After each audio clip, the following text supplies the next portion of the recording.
नमस्कार. आपलं YouTube channel Pushpa's किचनमध्ये सर्वांचं मनापासून खूप खूप स्वागत आहे. मैत्रिणींनो, आज आपण पायनॅपल फ्लेवरमध्ये प्लम केक बनवणार आहोत. त्याची रेसिपी मी तुमच्यासोबत शेअर करणार आहे की प्लम केक कसा बनवायचा, तोही प्रीमिक्स न वापरता घरच्या साहित्यापासून आज आपण हा जो प्लम केक आहे तो रेडी करणार आहोत. तर इकडे बघू शकता, पायनॅपल मी मार्केटमधून मागवलेला आहे. मला जास्त पिकलेलं पायनॅपल काही भेटलेलं नाही. थोडंसं कच्चं आहे हे पायनॅपल, कारण जास्त पिकलेलं नाही. तुम्हाला जास्त पिकलेलं पायनॅपल घ्यायचं आहे. आणि इकडे बघू शकता, छोटे छोटे असे पीसेस आपण कट करून घ्यायचे आहे. पायनॅपल स्वच्छ धुवून छोटे पीसेसमध्ये कट करून आपल्याला घ्यायचं आहे. पायनॅपल फ्लेवरमध्ये जे प्लम केक बनवतो त्याच्यामध्ये हे असं रेडीमेड पायनॅपल आपण मिक्सरमध्ये ग्राइंड करून त्याची एकदम प्युरी बनवून घेणार आहोत आणि तेच आपण केकमध्ये वापरणार आहोत. याने जी पायनॅपल प्लम केकची टेस्ट आहे ती खूप छान येते. तर इकडे बघू शकता, मोठा 1 कप होईल इतकं मी साखर घेतलेली आहे. हा 250 ग्रामचा कप आहे. तर इतकी मी साखर घेतलेली आहे, ती आपल्याला मिक्सरमध्ये बारीक करून घ्यायची आहे. आज मला 2 पायनॅपल प्लम केक बनवायचे आहेत. त्यातील एक केक जो आहे तो ऑर्डरचा आहे आणि एक केक मी मुलांसाठी बनवणार आहे. तर इकडे बघू शकता, जी आपली साखर आहे ती छान अशी बारीक करून झालेली आहे. ही साखर आपण एका बाउलमध्ये काढून घेऊया. याच्यानंतर आपण जे कट करून ठेवलेले छोटे पीसेस पायनॅपलचे आहेत ते आपण या भांड्यामध्ये टाकून छान अशी याची पेस्ट करून घ्यायची आहे. याच्यामध्ये पाणी वगैरे अजिबात टाकायचं नाही. तर इकडे बघू शकता, जी पेस्ट आहे ती मी ते मिक्सरमध्ये छान अशी करून घेणार आहे. इथे आपली जी पायनॅपल पेस्ट आहे ती छान अशी रेडी झालेली आहे. आता आपण केकला लागणारे जे ड्राय फ्रूट्स आहेत ते बघूयात. इथे मी बदामाचे काप, काजूचे काप, पिस्ता, काळे मनुके, नंतर जी खजूर असते ती, आणि लाल कलरची चेरी, हिरव्या कलरची सुद्धा चेरी घेतलेली आहे. थोडेसे पंपकिन सीड्स घेतलेले आहेत. याने केकची गार्निशिंग आपण करणार आहोत आणि हे सगळे भरपूर असे ड्राय फ्रूट्स आपण या केकमध्ये आज वापरणार आहोत. तर इकडे बघू शकता, केक बनवण्यासाठी सगळ्यात अगोदर आपण जी बारीक करून घेतलेली साखर आहे ती इथे मेजरिंग कपाने मोजून घेऊयात. इकडे बघू शकता, 2 केकसाठी पूर्ण 250 ग्राम इतकी मी साखर घेतलेली आहे. तुम्हाला जर का एक केक बनवायचा असेल तर 100 ते 150 ग्राम इतकी साखर घ्यायची आहे. आणि इकडे बघू शकता, हा अर्धा पायनॅपल होता. हा पायनॅपल मी दुसऱ्याकडून मागवला होता, त्यामुळे थोडा त्यांनी कच्चाच आणलेला आहे. याचं वजन तर काय माहीत नाही, पण याची पेस्ट बनवल्यानंतर 2 कप इतकी झालेली आहे, म्हणजे 2 केकसाठी परफेक्ट आहे. तर 1/4 कप इतकं आपल्याला रिफाइंड ऑइल घ्यायचं आहे. तुमच्याकडे मेजरिंग कप नसतील तर 4 चमचे होईल इतकं तेल घ्यायचं आहे. तेही पोहे खाण्याच्या चमच्याच्या मापाने आपण घेऊ शकतो. 4 चमचे. मी माझ्या पाठीमागच्या व्हिडिओमध्ये तुम्हाला मेजरिंग कप नसतील तर कसं मेजरमेंट करायचं ते ग्लासच्या मदतीने मी दाखवलेला आहे. तो पाठीमागचा जो माझ्या चॅनलवरती व्हिडिओ आहे तो तुम्ही एक वेळ नक्की बघा. तर इथे आपण काजू आणि बदाम थोडेसे सोक होण्यासाठी ठेवून दिले होते 1 तासासाठी. थोडेसे सॉफ्ट झालेले आहेत. बदामसुद्धा मी अर्धा तास भिजत ठेवले होते. हे सुद्धा छान असे सॉफ्ट झालेले आहेत.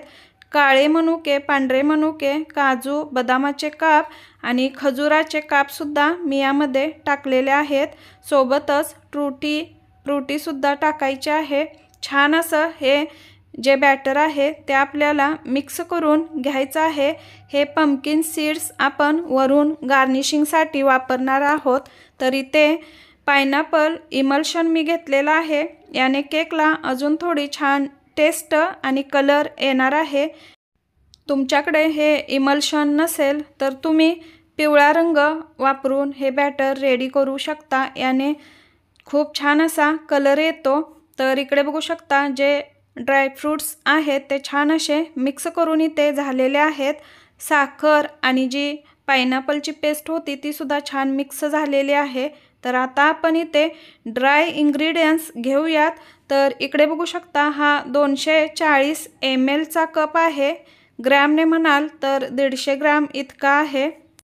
या कपाच्या मापाने मी ते 2 वेळा मैदा घेतलेला आहे।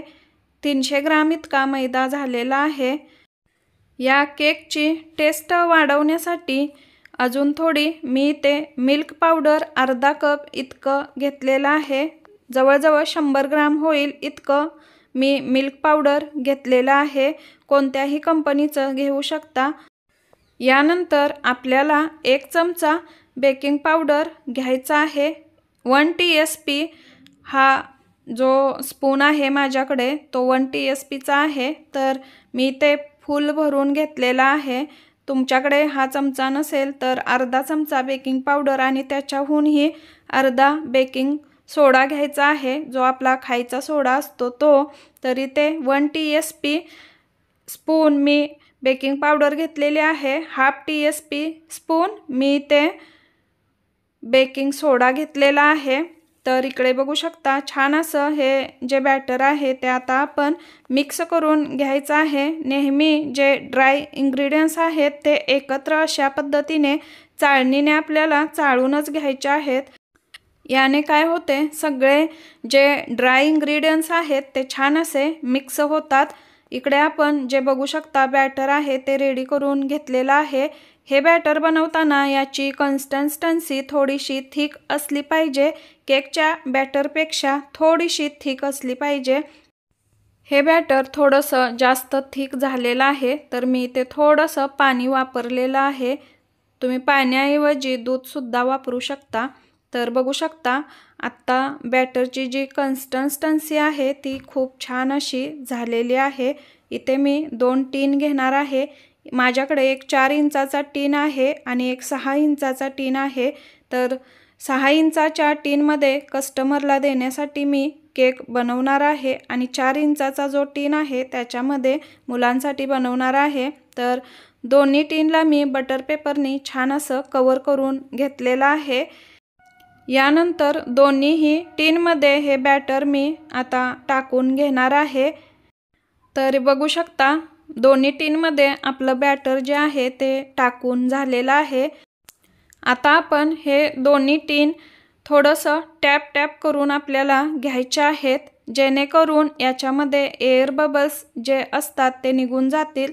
तर याचा आता आपण छान असं गार्निशिंग करून घेणार आहोत। गार्निशिंगसाठी मी थोडेसे खजुराचे काप करून घेतलेले आहेत। सोबतच काजू, बदाम आणि जे पंपकिन सीड्स असतात ते सुद्धा मी घेतलेले आहेत। थोडेसे पिस्ताचे काप सुद्धा आहेत। याच्यावरती मनुके, टूटी फ्रुटी याने सुद्धा मी गार्निशिंग करून घेणार आहे। मैत्रिणींनो, चॅनेलवरती जर का तुम्ही नवीन असाल तर चॅनेलला लाईक, जास्तीत जास्त शेअर नक्की करा आणि हो, चॅनलला सबस्क्राईब करायला अजिबात विसरू नका। तर इकडे बघू शकता जे गार्निशिंग आहे ते खूप छान असं इथे करून आपलं रेडी झालेलं आहे। टूटी फ्रुटी टाकल्यामुळे किती छान असा केकला लुक आलेला आहे, बघू शकता। हे दोन्हीही केक आता आपण ओव्हन आणि गॅसवरती कसे बेक करायचे ते मी तुम्हाला दाखवणार आहे। एक केक आपण गॅसवरती बेक करणार आहोत। एक केक जो आहे तो OTG मध्ये आपण बेक करणार आहोत। ज्यांच्याकडे OTG असेल ते OTG मध्ये बेक करू शकतात। ज्यांच्याकडे OTG नसेल ते गॅसवरती बेक करू शकतात। तर इकडे बघू शकता छान असं गार्निशिंग करून आपलं झालेलं आहे। आता आपण केक बेक होण्यासाठी गॅसवरती ठेवून देणार आहोत। हा केक आपला गॅसवरती 40 मिनिटांमध्ये बेक होणार आहे आणि जो OTG मध्ये आपण केक बेक होण्यासाठी ठेवलेला आहे तो फक्त 35 मिनिटांमध्ये बेक होणार आहे। तर इकडे बघू शकता दोन्हीही केक आपले बेक झालेले आहेत। जो कस्टमरचा केक होता तो मी थंड झाल्यानंतर पॅक करून दिलेला आहे। शेवटी मी तुम्हाला त्याचा फोटो घेतलेला आहे, तो दाखवीन। तर हा बघू शकता OTG मध्ये मी बेक केला होता। थोडं 5 मिनिटे एक्स्ट्रा झाले होते, त्यामुळे थोडंसं वरती जास्त ब्राऊन कलर आलेला आहे, पण आतमध्ये खूप छान असा बेक झालेला आहे। 35 मिनिटामध्ये हा रेडी होतो। 40 मिनिटे मी लावून दिलं होतं। तर इकडे बघू शकता भरपूर असे ड्राय फ्रूट्स टाकून हा केक मी बेक केलेला आहे। खाली तर अजिबात लागलेला नाही, फक्त वरती थोडासा जास्त ब्राऊन झालेला आहे, पण छान बेक झालेला आहे। बघू शकता तुम्हाला मी हा केक कट करून सुद्धा दाखवते।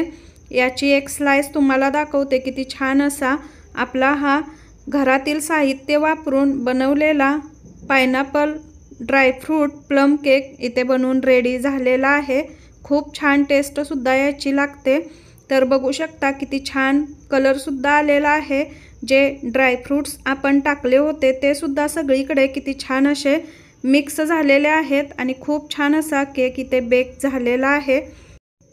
कट केल्यानंतर सुद्धा बघू शकता आतमधील जे टेक्स्चर आहे किती सॉफ्ट आणि स्पंजी हा आपला केक, तेही मैद्यापासून आपण प्रीमिक्स न वापरता विदाउट प्रीमिक्सचा हा केक आहे। खूप छान असा स्पंजी झालेला आहे।